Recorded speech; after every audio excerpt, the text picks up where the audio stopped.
Good evening, whakaalofalahiatu, and welcome to our final bulletin of BCN News for 2021. Leading the news tonight, Premier Dalton Taonga has confirmed that the cost of petrol and diesel will increase in the new year to more than $3 per litre.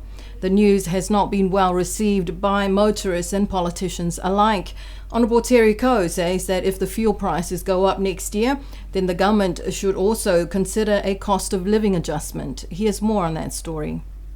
The Premier confirmed the increases to the fuel prices in the new year on News of the Week program last Friday. He said that the government has been subsidising the increasing cost of fuel at about 35 cents per litre for the past 6 months. We say at the moment for the last 6 months we're seeing that we are subsidising a little bit more. The last boat in the data that I received, that now we're paying 35 cents a litre. So that means the rightful price should be about $3 at the moment now for petrol, and $2.97 for the diesel. But at the moment we're seeking further sort of analysis from abroad to gauge also what is the forecast going forward. It's nothing worse we put it to $3 and come March we should be paying $3.40.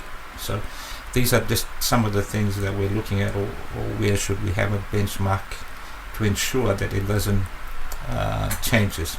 Premier Dalton Taonga says that he is aware of the concerns of the residents and motorists living out in the outer villages with these increases, but he says that the government is still the largest consumer of fuel on the island.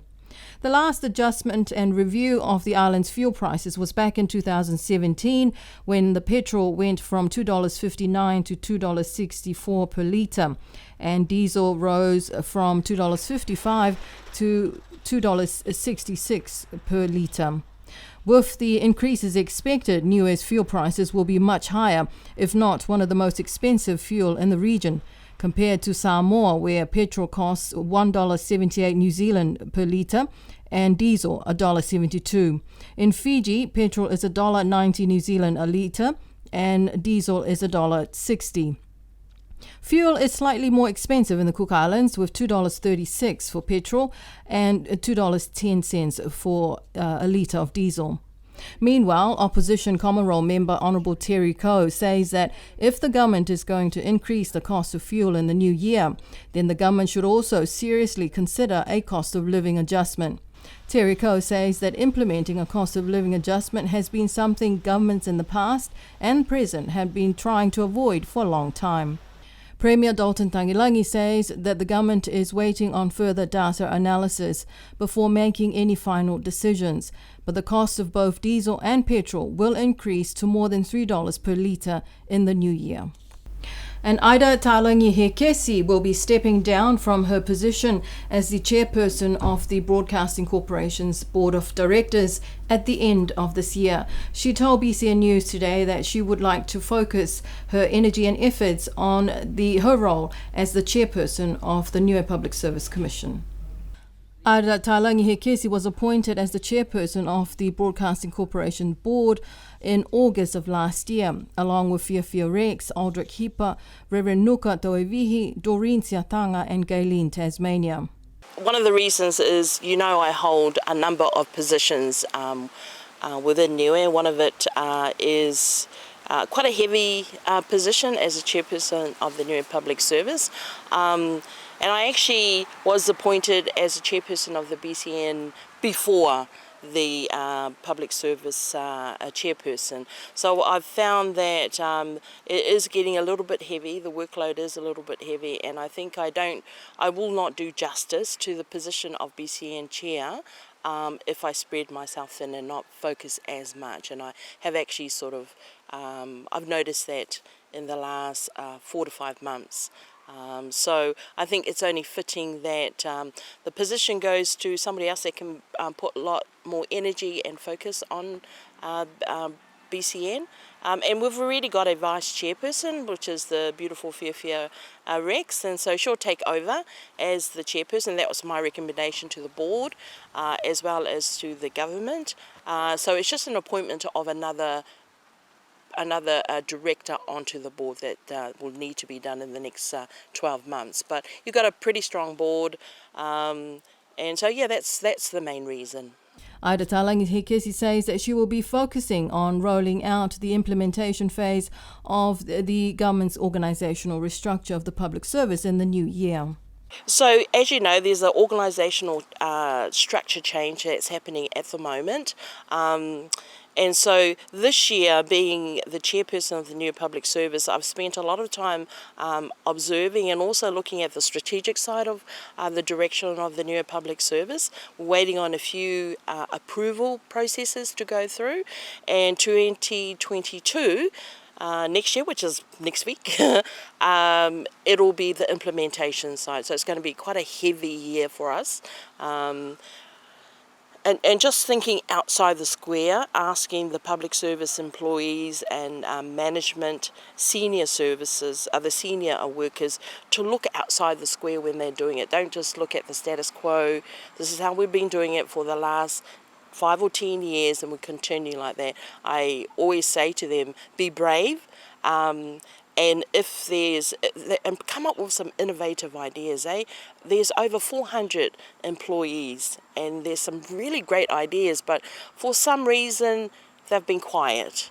They are starting to speak up, which I love. I love the robust conversations that take place, and so I hope long may it continue during my tenure, and I'd like to sort of make sure that our succession planning for the younger generation is put in place before I actually leave. So I've got another couple of years to go in this position, so I want to really put some focus and energy into the public service because, you know, our people is the main capital of this country. They're the most important capital for the public service and for the community. So, and we wish Aida Taonga all the very best with her work in the Public Service Commission.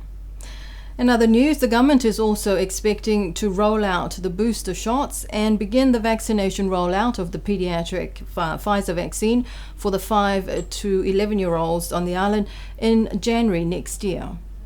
Premier Dalton Taonga says that he made sure Niue would be prioritised to receive the booster shots in January and for the children 5 to 11-year-olds to receive their first dose of the Pfizer pediatric vaccine.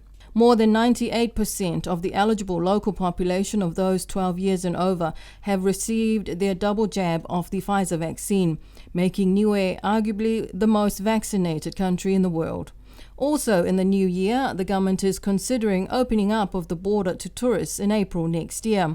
Premier Dalton Taonga said that this is going to be on a gradual process, starting first with the reduction of the number of days in MIQ, dropping from 13 to 10, starting on the 10th of January. Here is part of Premier Taonga's response to the question posed on News of the Week program last Friday. It will definitely be in January.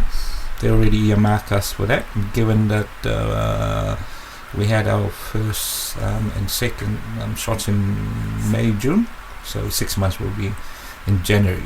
Saying that, we're also prepared for the 5-year-olds to 10, and they'll be. We already been told that we'll be getting vaccine for that age group as well. You cannot eat culture, but you will be hungry without it. That was the opening statement of the new and revised, re-established Taonga Niue website, which was officially launched today. Here's more. The director of Taonga Niue, Moira Enetama, says that this is one of the many tasks the Taonga Niue department had been working on for some time, taking almost 20 years to develop the website and at times coming across many challenges, but that they are grateful that they did not lose the vision and the need to establish the website. The website is part of the department's key promotion and communication strategy to strengthening Taonga Niue.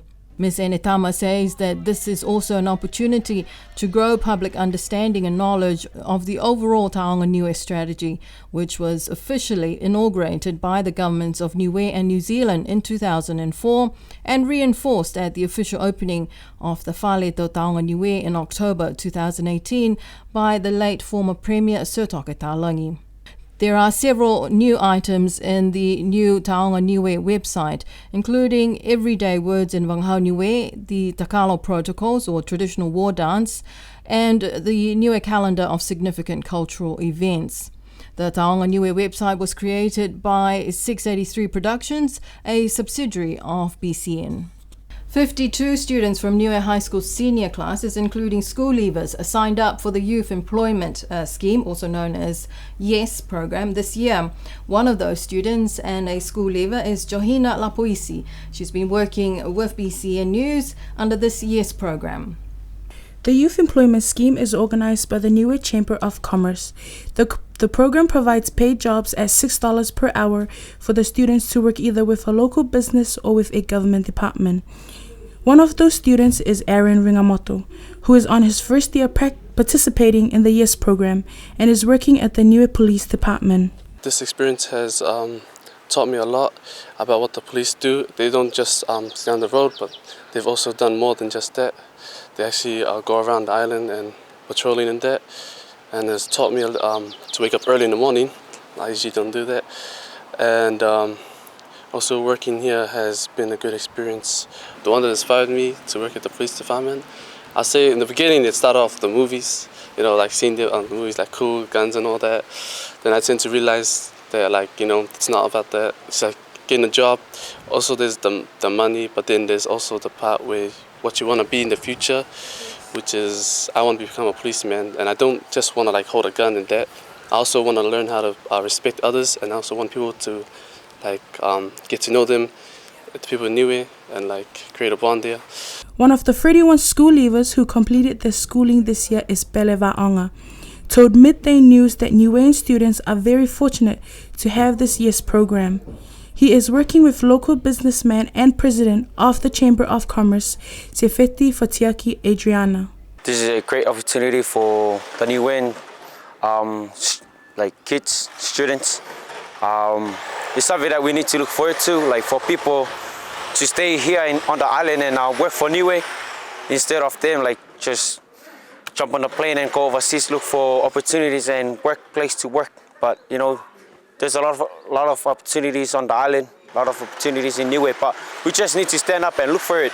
But this year's program is helping young teenagers, try and do something for their families and seriously for their career, for their future careers. And for me, as a year 13, it's my last year. I'm looking forward next year to work. Not looking for study, but looking straight to work. And this year's program is helping me a lot. The Youth Employment Scheme is funded by the government and the Chamber of Commerce. Johina Lapoisi from BCN News. The St. Joseph's Christmas party for the tupunas on the island, they celebrated 30 years of the event this year at the scenic Matavai. Here's Johina Lapoisi with more on that story.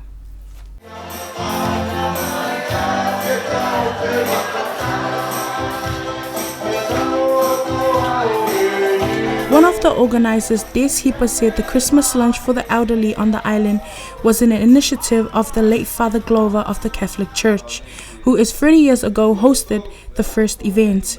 Since then, the parishioners of the St. Joseph's Catholic have continued the event, inviting the elderly tupunas from around the island to a lavish luncheon. Over the years, the event has been hosted at various venues, including the residence of the NZ High Commissioner at the Bill. MP of Alofi North, Honourable Vaingatuki Tonga, told BCN News that she has been attending this event for 15 years. She says that as the years progress, some of the elderly were just too frail to attend anymore. But she believes that this is a great way to bring our tupunas together to celebrate Christmas with each other. Des Hipa says that the organizers are hopeful that the younger generation will continue this event because it is one way to show respect and pay tribute to the tupunas for their contributions of developing Niue.